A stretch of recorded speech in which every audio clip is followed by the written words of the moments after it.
작년은 국가적으로 참 어려운 한 해였습니다. 대통령이 탄핵을 당하면서 정치, 경제, 외교, 안보부터 그리고 문화, 사회계 전반적으로 걸쳐서 정말로 많이 힘들고 어려운 한 해였습니다. 그리고 우리 국민들도 개인적으로 참 힘이 들고 힘들고 속상하고 어려운 한 해를 우리가 겪어왔더라는 거예요. 아무리 우리에게 힘들고 어려운 일이 작년에 많이 왔다 할지라도 중요한 건 뭐냐? 이제부터 우리가 복을 받으면 된다라는 거예요. 이삭은요, 시기, 하나님께서 축복해 주시니까 주변에 많은 사람들이 시기 질투를 합니다. 그러면서 우물물을 3번이나 빼앗깁니다. 이 우물물은 농사를 짓는 사람, 또 유목민으로서는 짐승을 기르고 그리고 농사를 짓는데 꼭 필요한 것이 바로 물입니다. 이 물은 생명과 같은 겁니다. 이 생명과 같은 것을 3번이나 뺏어가 버립니다. 그런 어려움이 찾아올 때 우리가 이삭이 어떻게 지혜롭게 처신을 했는지 이삭의 모습을 보면서 우리 모두가 다 작년에 아무리 우리가 힘이 들었고 국가적으로 너무나 어려웠고 개인적으로 너무나 힘이 들었다 할지라도 이 이삭의 처신을 우리가 지혜롭게 잘 받아들여서 우리도 이삭처럼 새로운 우물을 파는 성도님들이 되어 반드시 올 한 해 이삭이 받은 축복을 받아 누리는 사랑하는 성도님들 되시기를 예수님의 이름으로 부탁을 드립니다. 그 다음은 이삭은 어떻게 했느냐? 첫 번째로 메워진 우물을 다시 팠더라는 겁니다. 오늘 본 말씀 18절 말씀에 이렇게 이야기합니다. 그 아버지 아브라함 때에 팠던 우물들을 다시 팠으니 이는 아브라함이 죽은 후에 블레셋 사람이 그 우물물을 메웠음이니라. 이삭이 그 우물들의 이름을 그의 아버지가 부르던 이름으로 불렀더라. 여러분, 블레셋 사람이 내쫓았습니다. 쫓겨나가지고 어떻게 했어요? 다시 이동을 합니다. 이동을 했는데 그곳에서 아버지 아브라함이 예전에 팠던 우물, 그 우물이 메워졌었는데 그 메워진 우물을 다시 파냈다라는 거예요. 여러분, 당장 가축들을 먹여야 합니다. 당장 물이 필요합니다. 그럴 때 쫓겨날 때 그 괴로움과 속상함, 고통이 얼마나 컸겠습니까? 그럴 때 이삭이 첫 번째로 했던 게 뭐냐? 과거에 메어진 우물을 다시 파내었더라는 거예요. 우리나라도 지금 우물 파려면 힘들어요? 안 힘들어요? 생짜 우물을 파려면, 새로 우물을 파려면 굉장히 힘이 듭니다. 그런데 중동 지역에서 우물을 파는 것은 우리나라에서 우물을 파는 것보다 더더욱 힘든 일입니다. 그렇기 때문에 여러분들 당장의 어려움을 해결하려면 어떻게 해야 하냐? 지혜롭게 과거에 메워졌던 우물, 아버지가 팠지만 메워졌던 그 우물을 다시 파내었더라는 겁니다. 그래서 당장의 어려움을 지혜롭게 이겨나갔더라는 거예요.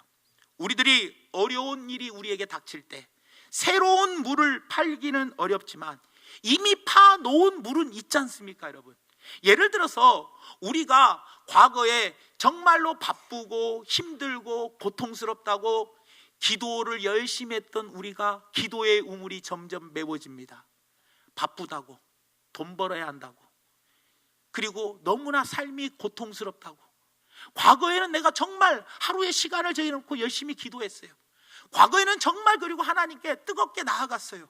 그런 열심히 기도했던 기도의 우물이 점점 메워지고 있더라는 거예요. 왜요? 갈수록 시간이 바빠, 돈 버는데 바빠, 그리고 너무나 삶이 힘들고 고달퍼. 그러다 보니 과거에는 열심히 기도했던 그 기도의 우물이 점점 메워져 가고 있더라는 거예요, 여러분들. 그리고 우리는 과거에 뭐였습니까? 찬송의 우물, 말씀 묵상의 우물, 헌신의 우물, 첫사랑의 우물, 이런 모든 것들이 점점 메워져 가더라는 거예요. 옛날에는 찬송을 할 때에도 정말 간절히 했어요. 얼마나 뜨겁게 박수를 치면서 찬송을 했습니까? 그런데 어느 날부턴가 찬송이 뜨겁게 박수를 치면서 찬송하던 그 나의 모습이 점점 바쁘다 보니 예배 시간 거의 다 돼서 오게 되고, 예배 전에 찬양으로 먼저 마음의 문을 열지도 못하고 찬송의 우물이 점점 메워져 가고 있더라는 거예요.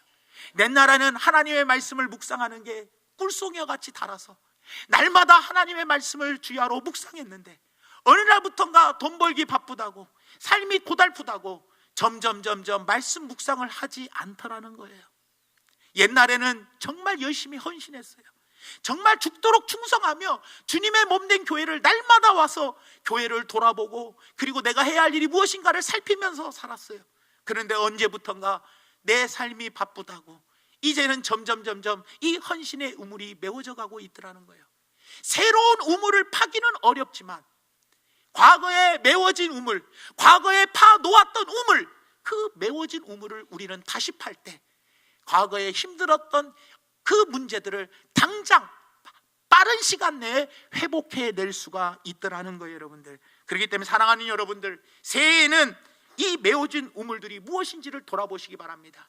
그리고 나에게 메워진 우물이 무엇인가를 돌아보아 이 우물을 다시 파내시기 바랍니다. 그리고 그 우물에서 생수가 흘러 넘칠 때 그 생수의 강을 흘러 넘치는 그 강의 축복을 받아 여러분들 모두가 다 100배로 잘되는 축복의 역사가 일어나는 한 해가 되기를 예수님의 이름으로 축원을 드립니다. 세라젬 헬스 앤 뷰티 대표이사 조소환 사장이 있습니다.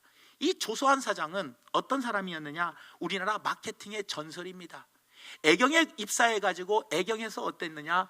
바로 하나로 샴푸를 우리나라 만들어서 센세이션을 일으켰습니다. 샴푸와 린스를 따로따로 썼는데 어느 날부터인가 이 마케팅이 뭐예요? 샴푸와 린스를 하나로 묶었어요.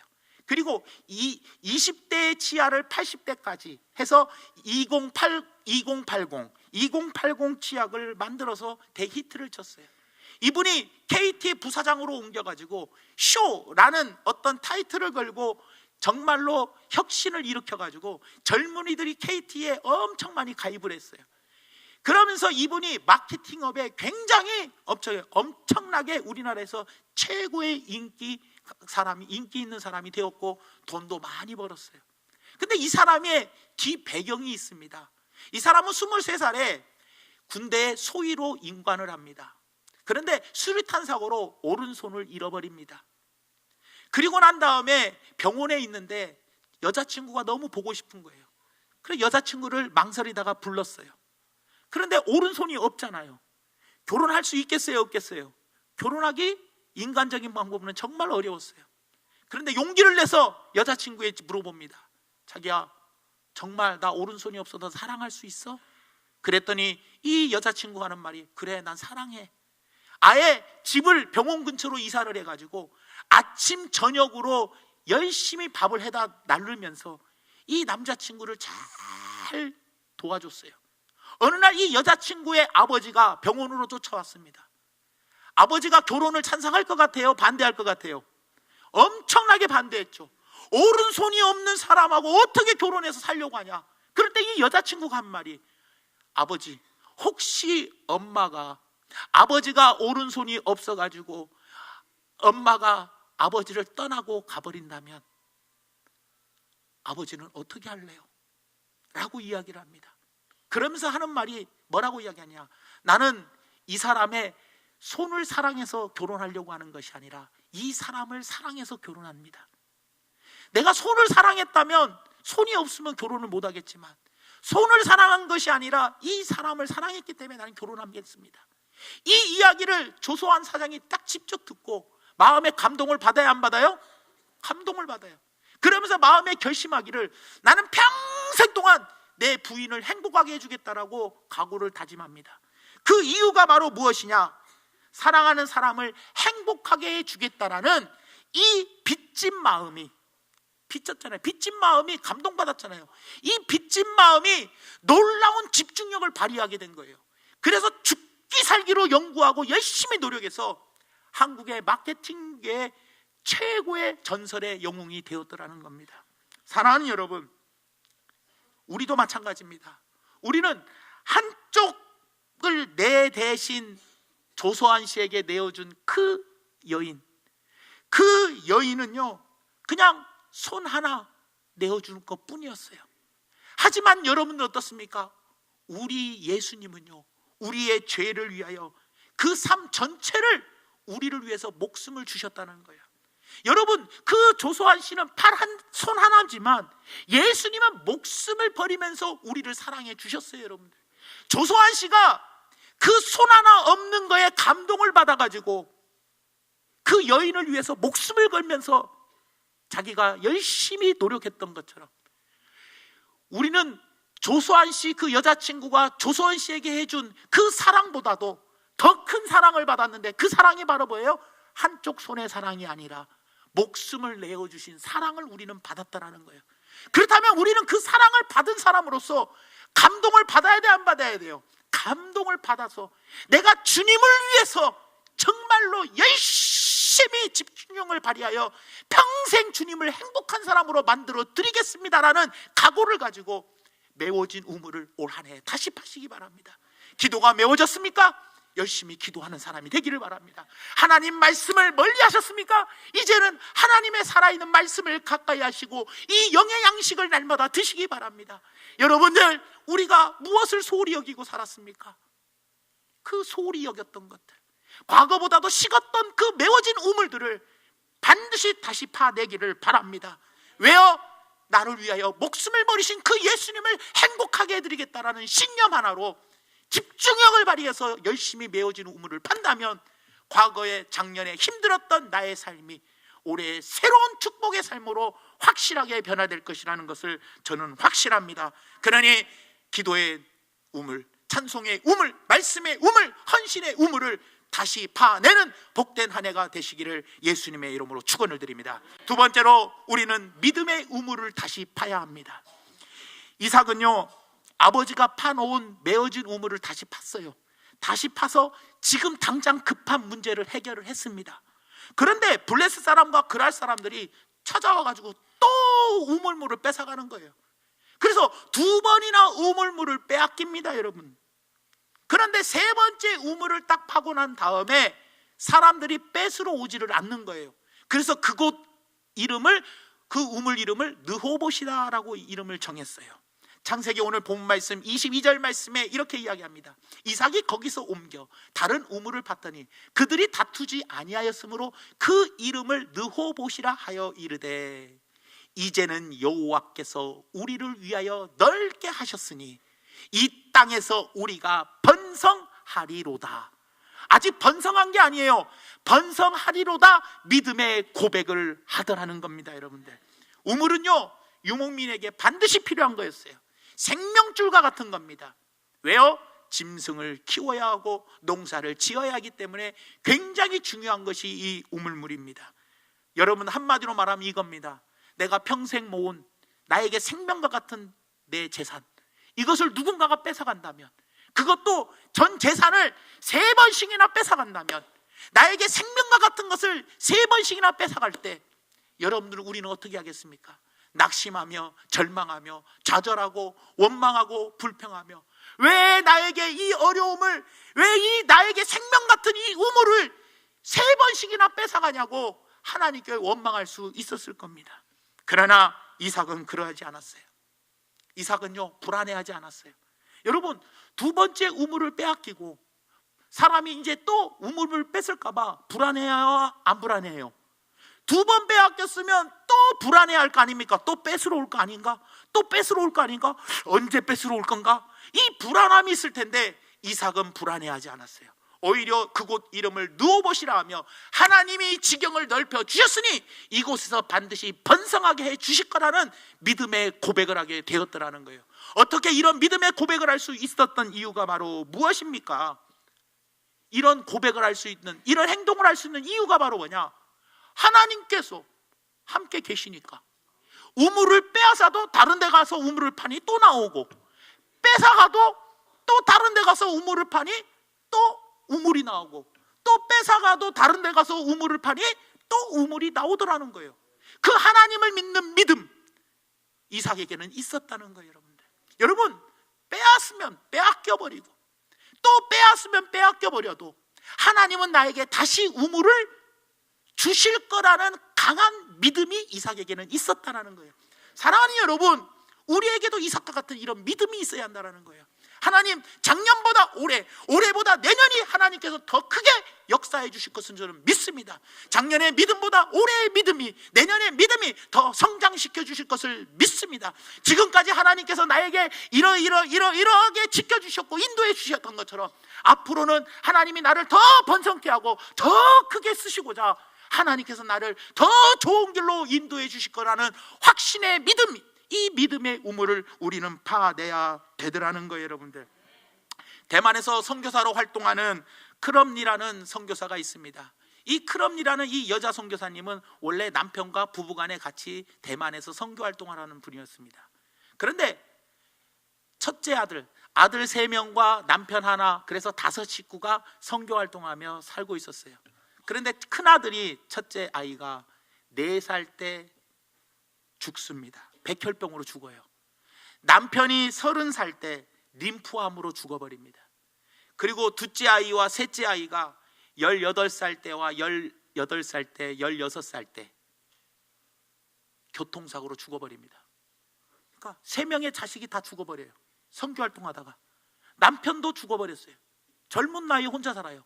근데 이 여인이 56살에 대만 남성으로부터 성폭행을 당합니다. 자, 엎친 데 덮친 격으로 이 선교사, 여자 선교사에게 많은 고통이 순식간에 막, 조금 지나면 또 어려움, 조금 지나면 어려움, 계속해서 어려움이 다가옵니다. 많은 사람들이 걱정합니다. 근데 이 여인은요, 그럴 때 책을 쓰겠다고 이야기합니다. 책을 쓰겠대요. 그러니까 주변 사람들은 어떤 생각을 합니까? 이 사람이 책을 쓰는 이유가 뭐예요?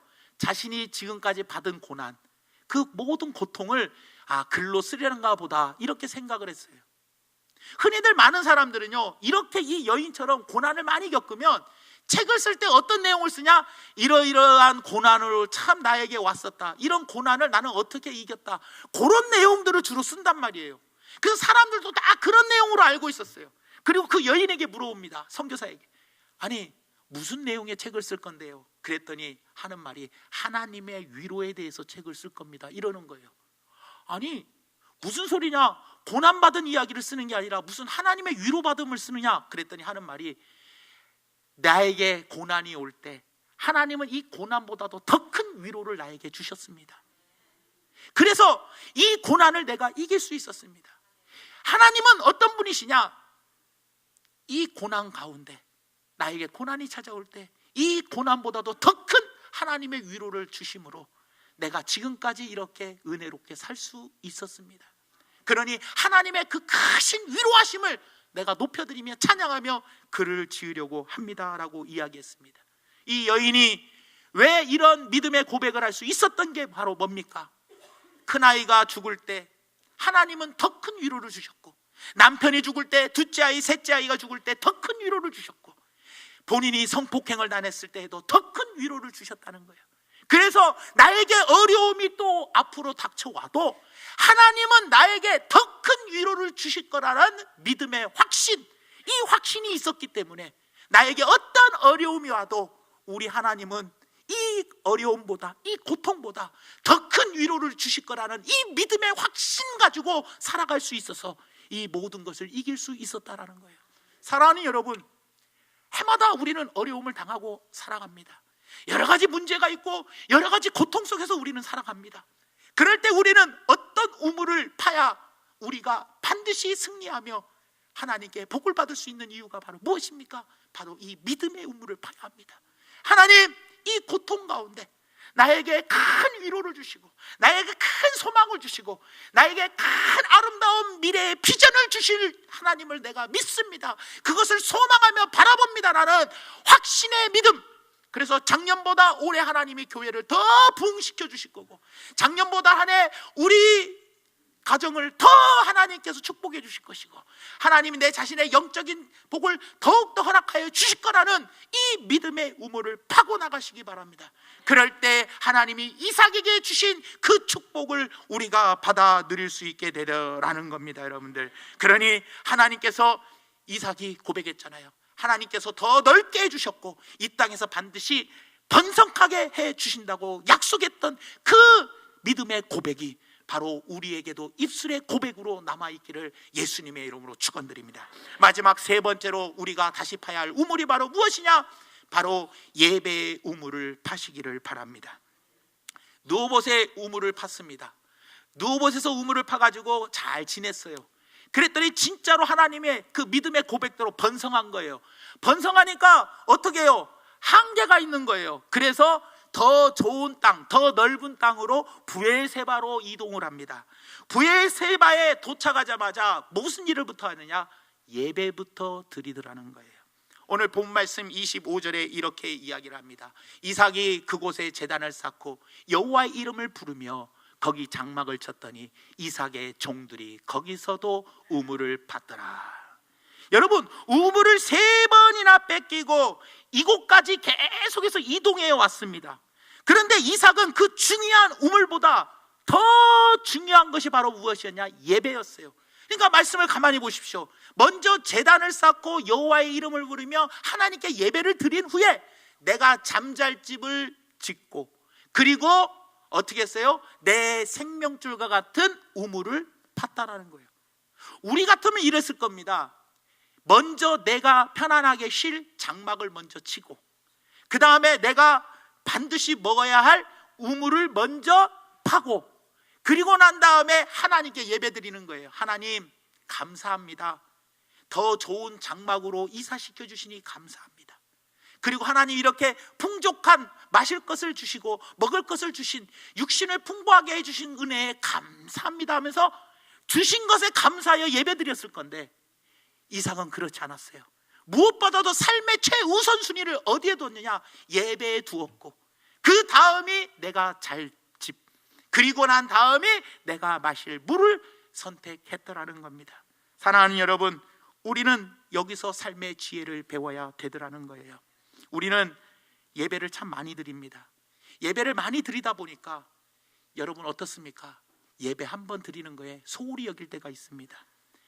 식상하기도 하고 예배의 참 의미를 잃어버릴 때도 있습니다. 그리고 1년에 쉬운 2번 예배 드리고 주일날 아침 저녁으로 예배 드리고 그러면 104번인데 한 번 정도는 빠져도 되지.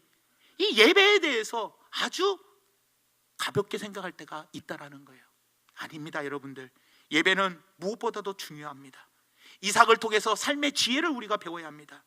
우물을 파고, 그리고 장막을 치고, 그리고 예배를 드린 것이 아니라 예배를 드리고 장막을 치고 그리고 우물을 팠다라는 거예요. 여러분들, 이런 우리 모두가 되기를 바랍니다.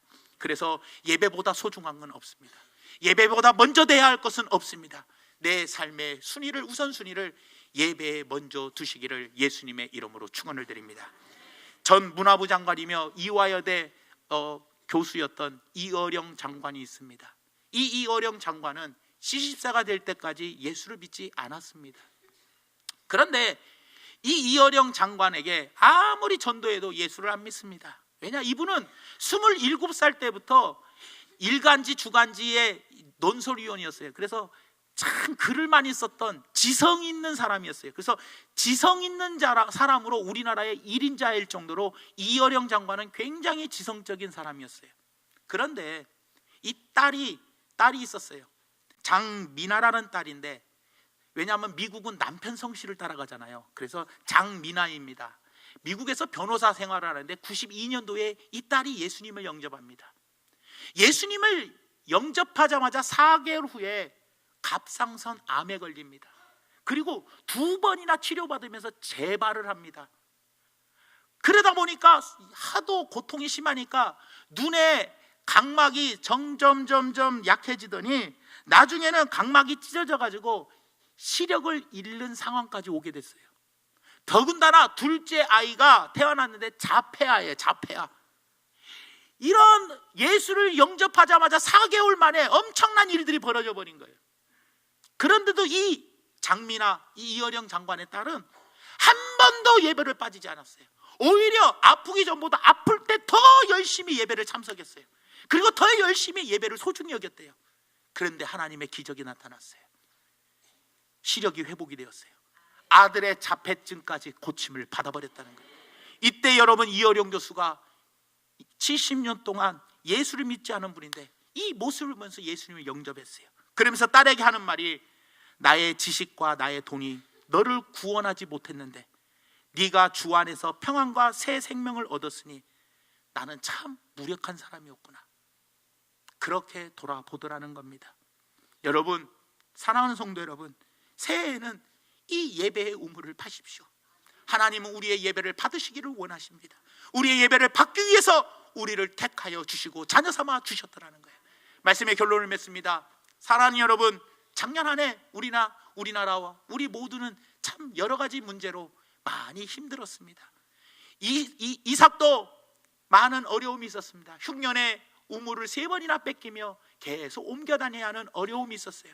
생명줄과 같은 이 우물물 빼앗겨서는 안 되지만 어떻게 했습니까? 이 우물물을 다 주고 다시 옮겨왔습니다. 이런 어려울 때 이삭은 어떻게 이 어려움을 잘 이기고 하나님께 엄청난 복을 받을 수 있었던 이유가 바로 뭐냐? 메워진 우물을 다시 팠더라는 거예요. 사랑하는 여러분, 첫사랑을 회복하십시오. 기도를 회복하십시오.